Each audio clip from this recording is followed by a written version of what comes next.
اعوذ باللہ من الشیطان الرجیم بسم اللہ الرحمن الرحیم یا ایہا الذین آمنوا استعینوا بالصبر والصلاة ان اللہ مع الصابرین۔ آمنت باللہ صدق اللہ العظیم۔ سب سے پہلے پیارے دوستو السلام علیکم ورحمۃ اللہ وبرکاتہ۔ پیارے دوستو، نماز میں دل لگانے کا طریقہ، جب آپ نماز کے لیے کھڑے ہو گئے، قیام کی حالت میں کھڑے ہیں، تو آپ کی نظر زمین کے اوپر ہونی چاہیے۔ جب آپ زمین کو دیکھو گے تو آپ کو پتہ چل جائے گا کہ ہم مرنے کے بعد اس زمین کے اندر چلے جائیں گے۔ مرنے کے بعد ہم اس زمین کے اندر جانا ہے۔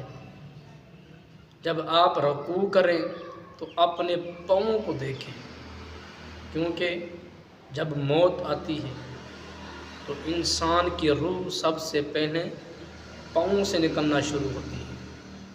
جب آپ سجدہ کریں، سجدے کے اندر اپنے ناک کو دیکھیں، کیونکہ مرنے کے بعد سب سے پہلا یہ ناک ختم ہوگا۔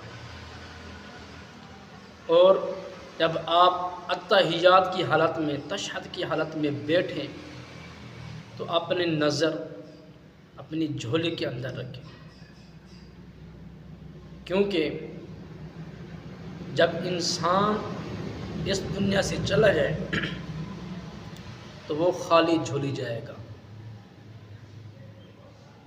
جیسے دنیا میں آیا ہے ویسے خالی جھولی اس دنیا سے جائے گا۔ اس کے ساتھ کیا جائے گا؟ اچھے اعمال جائیں گے،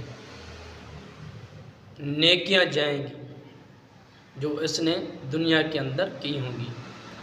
پیارے دوستو، اللہ سے دعا ہے کہ ہم سب کو نماز خشوع اور خضوع کے ساتھ پڑھنے کی توفیق عطا فرمائے۔ یہ باتیں آپ بھی سنیں اور دوسروں کو بھی سنائیں، ان کو بھی بتائیں کہ نماز خشوع اور خضوع کے ساتھ پڑھنی چاہیے۔ کسی ایک انسان کی نماز درست ہو گئی تو ان کے ذریعے ہم سب کا بھی بیڑا پار ہو جائے گا۔ اللہ رب العالمین سے دعا ہے کہ ہم سب کو نیک اعمال اور نیک کام کرنے کی توفیق عطا فرمائے۔ امید ہے کہ آج کی ہماری یہ ویڈیو اچھی لگی ہوگی۔ اگر ہماری یہ ویڈیو اچھی لگی ہے تو ہمارے اس یوٹیوب چینل کو سبسکرائب کر لیں، بیل آئیکن کو پریس کر لیں، تاکہ ہماری نئی آنے والی ویڈیو آپ تک بہت جلد پہنچ سکے۔ پیارے دوستو، آپ کے ذہن کے اندر کوئی بھی سوال ہو کمنٹ باکس میں آپ پوچھ سکتے ہیں۔ اب ہمیں اجازت دیجیے، پھر ملتے ہیں نئی ویڈیو نال۔ تب تک کے لیے اللہ حافظ۔ السلام علیکم ورحمۃ اللہ وبرکاتہ۔